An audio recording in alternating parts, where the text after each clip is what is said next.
After 30 years of service, Sheriff Thomas Tom Grant hung up his badge, turned in his gun, and traded city sirens for the sound of wind through pine trees. He wanted peace. After decades of arrests, betrayal, and sleepless nights, all he desired was a place that didn't need policing, a quiet stretch of land where he could finally breathe.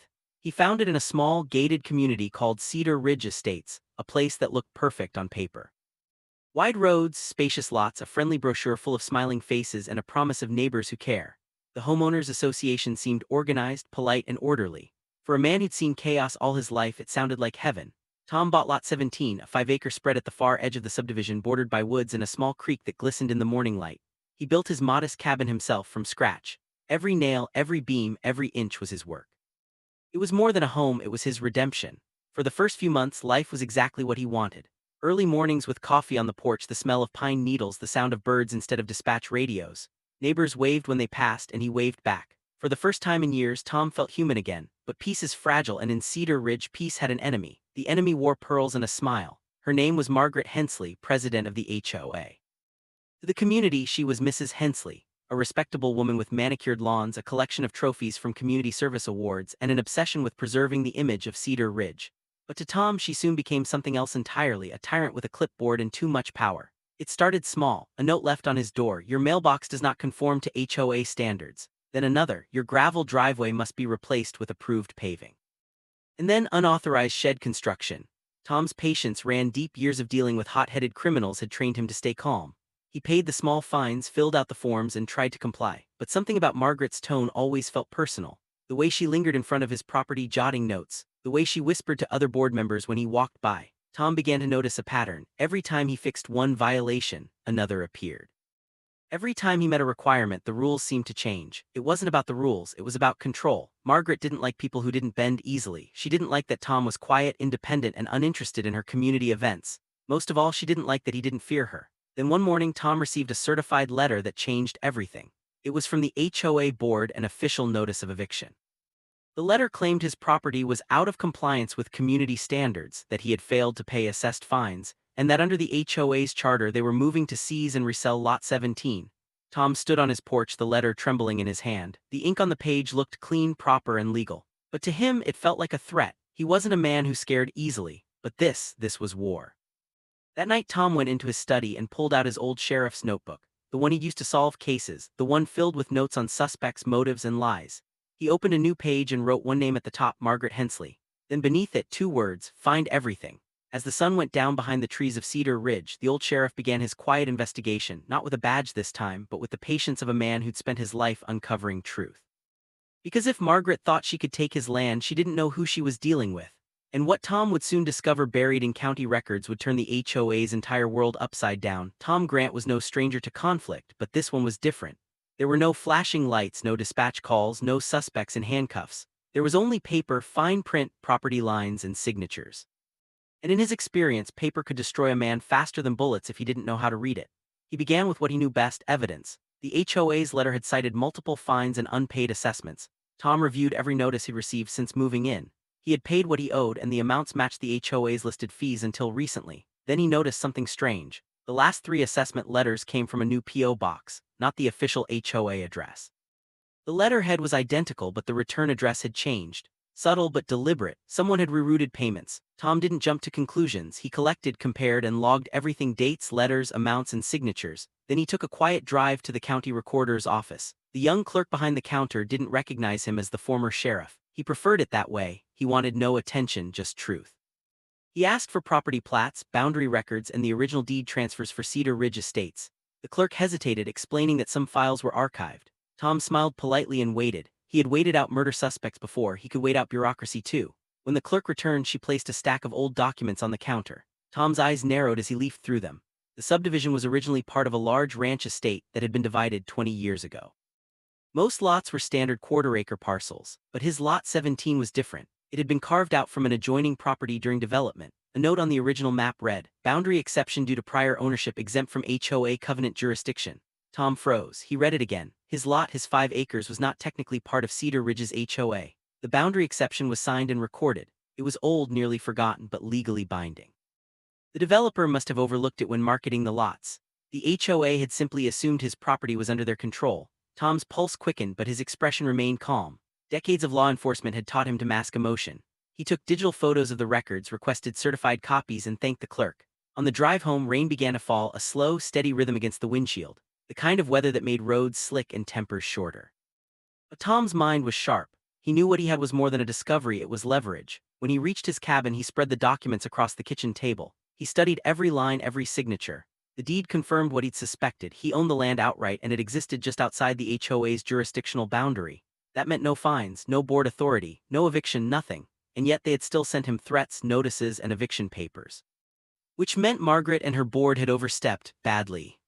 Still, Tom didn't rush to confrontation. He knew people like Margaret. When you cornered them with truth, they didn't admit defeat, they doubled down, and when power was involved, they could get dangerous. He spent the next 2 days quietly gathering more. He checked the county tax records, confirmed his payments, and even dug up the original surveyor's notes. Everything aligned. His property was an independent parcel, legally separate but visually seamless with the neighborhood. A trick of boundaries and paperwork. That night, Tom sat on his porch under the sound of rain. The eviction notice lay beside him on the table, soaked through and curling at the edges. He watched the paper blur, the ink dissolving, and thought about all the people he'd seen lose their homes over fear of legal jargon, fear of authority, fear of being wrong. He wasn't afraid, but he wasn't done either, because as he dug deeper, he uncovered something else. Margaret's name appeared not only on HOA documents, but also on the original land sales records, listed as a partial investor. That meant she'd had a hand in the development's creation. And if she'd known about the boundary exception and ignored it, that was fraud. Tom leaned back in his chair, lightning flashing across the trees, and realized this wasn't just about his land. This was about power and greed disguised as community care. Margaret wasn't enforcing order, she was expanding control.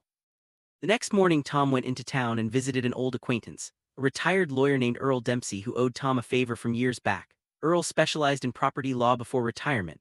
Over black coffee in a small diner, Tom slid a folder across the table. Earl read in silence, then looked up with a knowing smirk. "This isn't an HOA violation," Earl said. "This is a land rights violation. They can't evict you. In fact, you could own more than you think." Tom raised an eyebrow, waiting. Earl explained that under state law, if the HOA had acted on false jurisdiction, collecting fees, issuing fines, or attempting eviction, they could be held liable for damages, especially if the board had done so knowingly. That evening, Tom drove back through Cedar Ridge. The air felt heavier, the house is too perfect, the lawns too trimmed. Everything here was about appearances, and he was about to shatter that illusion. He parked in his driveway and stared at the empty road ahead. He could already imagine the look on Margaret's face when she realized the man she tried to evict didn't just own his property, he owned his freedom from her entire kingdom. The storm that had started with petty notes and fines was about to erupt into something far bigger, a reckoning. And as the sun sank behind the ridge, Tom's cabin glowed with the faint light of a desk lamp inside. The sheriff's notebook was open again, a new page labeled in firm handwriting, Phase 2, Exposure. Because sometimes, justice didn't need a badge. It just needed the truth and a man patient enough to use it. The following week, Cedar Ridge stood calm and still, its polished fences and quiet cul-de-sacs hiding the tension brewing beneath. Tom Grant moved through it all like a shadow, measured, patient, and deliberate. He didn't rush. He had learned long ago that power shifted not through shouting or chaos but through silence, timing, and evidence. He had both. Margaret Hensley continued her crusade, unaware that her authority was already cracking. Her HOA board had mailed another final notice, printed on expensive paper with her embossed signature. It declared that Tom's property would be reclaimed by the association within 30 days. To the board, it was just another victory waiting to happen. To Tom, it was an open confession, a false legal claim written and mailed across state lines. The trap was already set. Tom's first step wasn't confrontation, it was exposure. He began to gather the neighbors, the quiet ones who whispered complaints but never dared speak. The retired couple who'd been fined for planting the wrong color roses. The single mother forced to repaint her porch 3 times because it was too rustic. The veteran whose flagpole was deemed non-compliant. He didn't tell them what he had, only that he was looking into the HOA's practices. And slowly, the stories began to flow. Hidden fines, changed rules, rigged elections. Margaret's name appeared in everyone. Her control wasn't leadership, it was fear. Tom documented everything. He had his old field recorder, the same one he'd used for interviews back in his sheriff days. The voices of the residents filled its tape, tired, frustrated, resigned. Each recording was a piece of something bigger, a story of corruption buried under manicured lawns and polite smiles. Meanwhile, Margaret was preparing her next move. She called for an emergency board meeting, scheduling it in the HOA's community hall, a modern room of glass and oak built from years of collected fees. She planned to make an example of Tom Grant to show the neighborhood what happened when someone refused to submit. Tom showed up early. He didn't wear his old uniform, but he carried the same presence, calm, steady, and immovable. He sat in the back of the room while the board members arrived, whispering among themselves. Margaret entered last, confident as ever, her pearls gleaming beneath the fluorescent light. When the meeting began, she launched into a speech about property integrity, collective order, and the necessity of rules. Her voice was smooth, her words rehearsed. The crowd nodded out of habit. Then she brought up Lot 17, the non-compliant property. Tom let her finish. Then when the silence came, he stood. Without a word, he placed a folder on the front table. Inside were certified county documents, survey maps, and the developer's original exemption. Atop it all lay the official deed, proving that Lot 17 had never been under HOA jurisdiction. The room froze. Margaret's confident smile faltered as she flipped through the papers. Her eyes darted from the signatures to the dates, then back to Tom. She tried to dismiss it, called it outdated, irrelevant. But the notary stamps told another story. Every document was verified, recorded, and current. Tom spoke only once that evening. His voice was low, steady, the voice of a man who didn't raise his tone because he never needed to. He explained that not only did the HOA have no authority over his land, but every fine, every payment, every notice they'd issued against him was illegal. And because those fines had been mailed and processed through HOA accounts, they now constituted fraudulent financial activity. The silence that followed was suffocating. Margaret tried to recover, claiming it was a misunderstanding. But the neighbors had heard enough. They began to murmur about their own fines, their own letters, their own fear of retaliation. The murmurs grew into anger. Anger into questions Margaret couldn't answer. By the time the meeting adjourned, her voice was trembling. The crowd had turned and Tom simply walked out, leaving the documents behind. He didn't need to say more. The truth was louder than anything he could have spoken. That night the HOA board fractured. 2 members resigned within hours. A third called for a full internal audit. And while Margaret scrambled to contain the damage, Tom went home to his cabin, the rain beginning again outside. He didn't celebrate. He'd seen men like Margaret before, people who believed rules were weapons, not responsibilities. They didn't surrender easily. She'd come back, he knew that, but the power dynamic had shifted forever. The next morning Tom received a visitor, a quiet knock at his door just after sunrise. It was the retired lawyer Earl Dempsey. He carried a manila envelope under his arm. Inside was something Tom hadn't asked for but had expected, a legal claim draft. Earl explained that with the evidence Tom had, he could file a civil suit not only for the illegal fines but for defamation, harassment, and attempted property seizure. It would destroy Margaret's presidency. But Tom wasn't after money. He wanted something deeper, justice and peace for everyone she'd bullied. So instead of filing immediately, he told Earl to wait. He wanted to see how far she would go when she realized she had lost control. Over the next few days, subtle changes rippled through Cedar Ridge. The HOA newsletter stopped publishing new violations. The guards at the gate looked uneasy. Neighbors smiled at Tom again, a few even stopping to thank him quietly. Margaret, however, vanished from public view. Her perfect garden began to wither, her car rarely moved, and the board refused to comment on her status. But Tom knew silence like that, it wasn't surrender, it was plotting. He watched the patterns just like old times, lights on at odd hours, mail delivered late, strangers visiting briefly. She was preparing something, maybe a counterclaim, maybe something worse. Tom kept his porch light on that night, the glow cutting through the mist. His instincts told him the story wasn't over. Margaret wouldn't forgive humiliation, and people like her never left quietly. The sheriff in him stirred again, not to fight but to prepare. Because he knew one thing for certain: when the powerful feel their grip slipping, they become dangerous. And Margaret Hensley wasn't done fighting yet. The calm before Margaret's counterattack lasted only a few days. Cedar Ridge was quiet, too quiet. The newsletter stopped arriving, patrol cars passed by more often, and late at night porch lights flickered on as neighbors peeked out from behind curtains. Everyone knew something was coming. Tom Grant knew it too. He dealt with people like Margaret before, those who wore authority like armor, and when it cracked, they lashed out with everything they had left. She had lost control, lost the board's confidence, and most importantly, lost the illusion of power. That made her dangerous. It began subtly. One morning Tom woke to find his mailbox smashed and his no trespassing sign ripped in half. The same day his property tax notice arrived with a delinquent stamp, even though he'd paid on time. Then came the anonymous phone calls, silent at first, then whispered threats. Margaret wasn't acting as HOA president anymore, she was acting out of spite, but Tom didn't flinch. He documented everything: photographs, timestamps, call logs. It was instinct, habit, and preparation. In law enforcement, he'd learned that people in power often buried themselves deeper when they believed they could intimidate their way to victory. Meanwhile, the HOA board was in chaos. 2 members had resigned after Tom's public revelation. The remaining members held emergency sessions without notifying residents, trying to salvage what was left of their authority.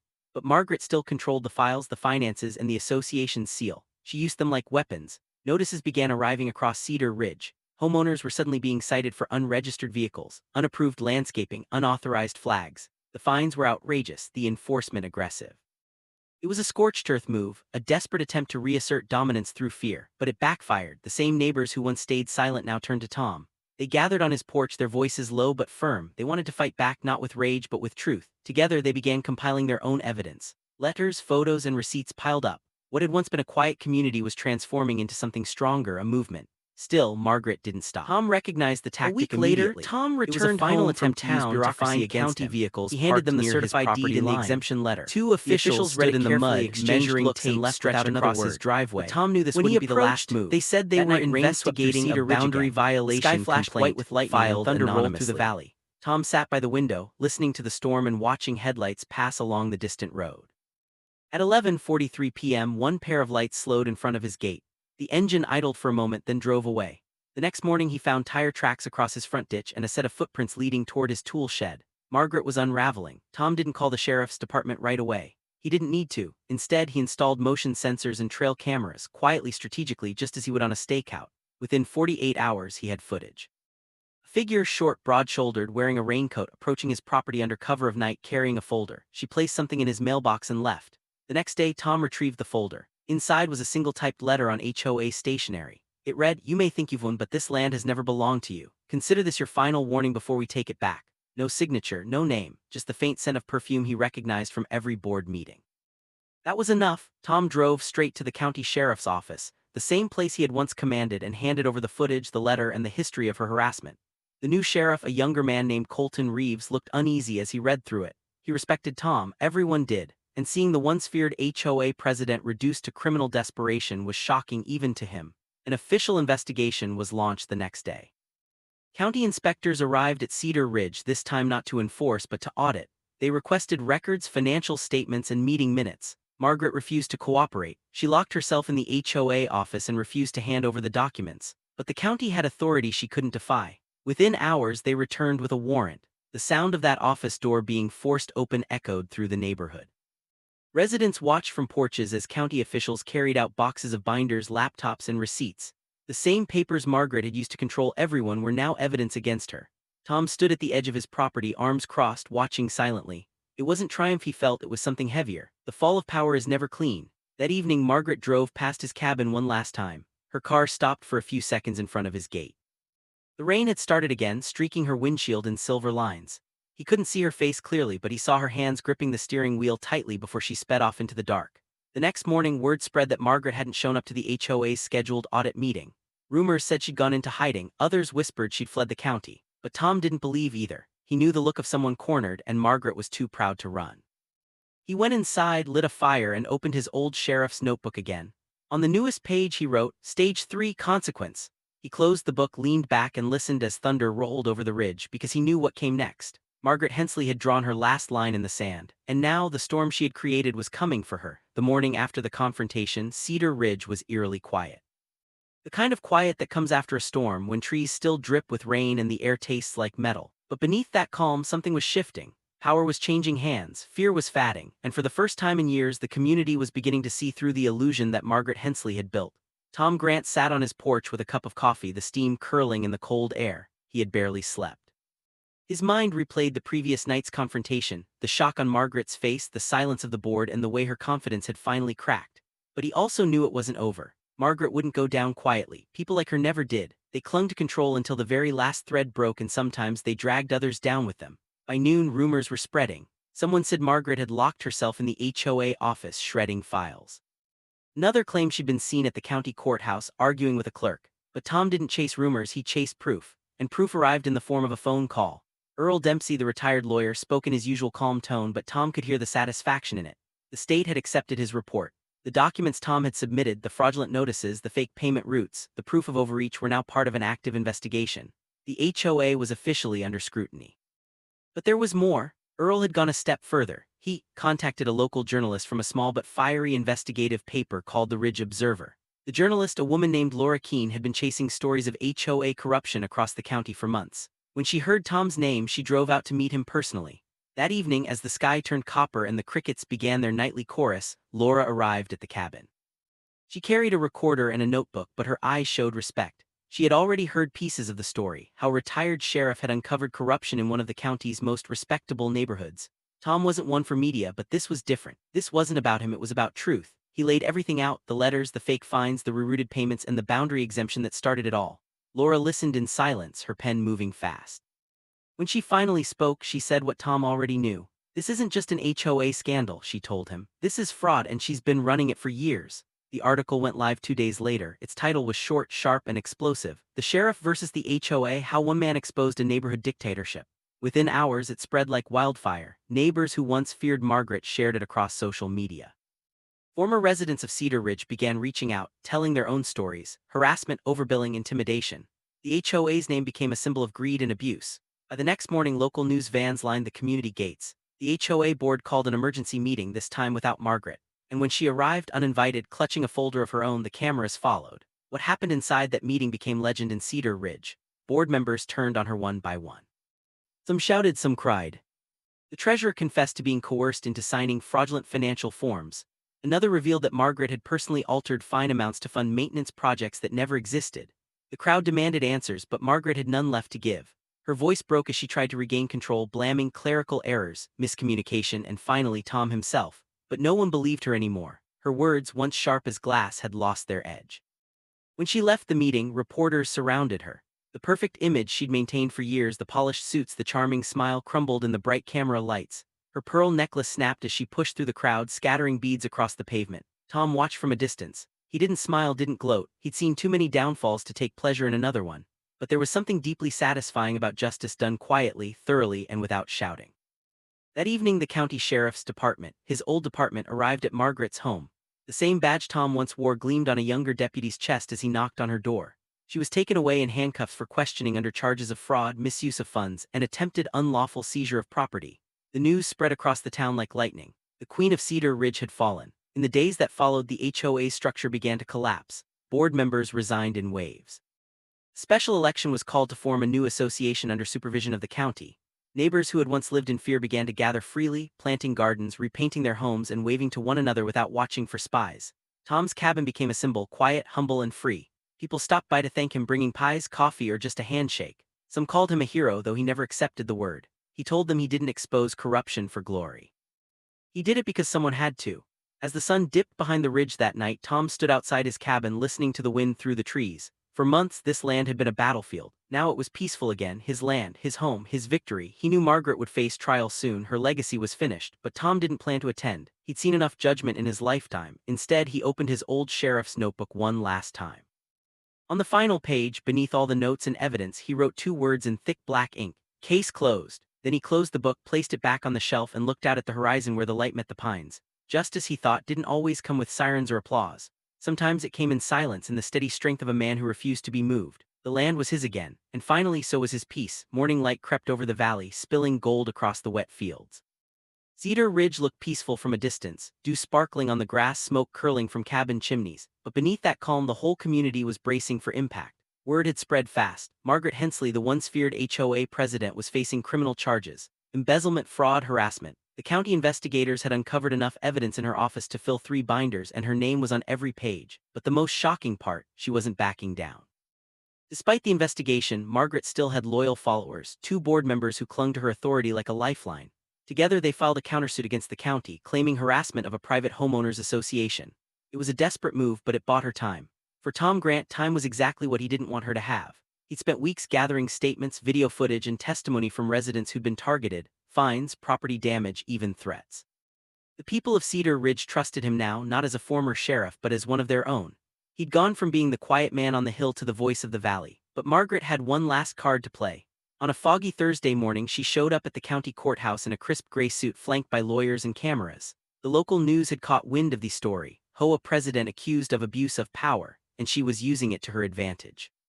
In front of reporters, she painted herself as a victim of a vindictive ex-lawman leading a personal crusade. Tom watched the broadcast from his kitchen, arms folded, expression unreadable. He knew better than to underestimate her. Margaret wasn't just manipulative, she was strategic. She was turning public sympathy into a weapon, and if she succeeded, the entire case could collapse. So he decided to make his next move public too. The very next day, Cedar Ridge gathered for a community meeting, one that wasn't organized by the HOA but by the residents themselves. The crowd filled the old barn at the edge of town, its rafters strung with lights and the scent of hay thick in the air. Tom stood at the front, wearing his weathered jacket and speaking plainly. He didn't rant or accuse, he didn't need to. Instead, he projected a slideshow on the wall: emails, invoices, surveillance stills, every piece of evidence that showed how Margaret had used HOA funds for personal luxuries, vacations, remodeling her home, even private security. Each photo landed like a hammer blow. By the time he finished, no one in that room had any doubt left. Margaret's reign over Cedar Ridge was finished, but the reckoning wasn't over yet.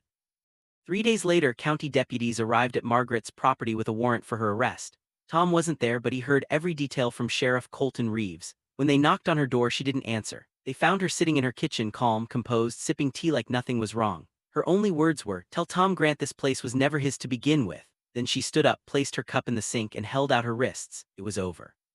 The news hit Cedar Ridge like a summer storm.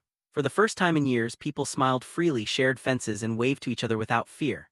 The HOA board dissolved, replaced by a voluntary community committee. The signs that once read "Private Property HOA Enforced" were taken down one by one.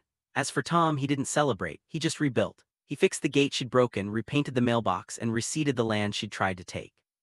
He spent his evenings on the porch with his old dog, coffee in hand, watching the sunset bleed across the hills. The valley was quiet again, but this time it was a good kind of quiet. One evening, Sheriff Reeves stopped by. They talked for a while about the case, about justice, about how easily power can twist people. Then Reeves handed Tom a manila folder, the final report on the HOA investigation. "Thought you want the closure," Reeves said. Tom didn't open it. He didn't need to. "Let it stay closed," he replied. "Sometimes peace means not digging up what's already buried." Reeves nodded, tipped his hat, and left. When the sheriff's truck disappeared down the road, Tom leaned back in his chair, the sound of crickets rising from the fields. The land was his again, not because a court said so, but because he'd fought for it, protected it, and proven that no paper or title could outweigh what's right. As the stars came out, he whispered to himself, "Justice isn't loud, it's quiet." Like the land when the storm finally passes. The wind rustled through the trees, carrying the scent of cedar and rain. Cedar Ridge had been cleansed not by vengeance but by truth, and Tom Grant, the man the HOA tried to break, became its quiet legend. The end, sheaf of rice.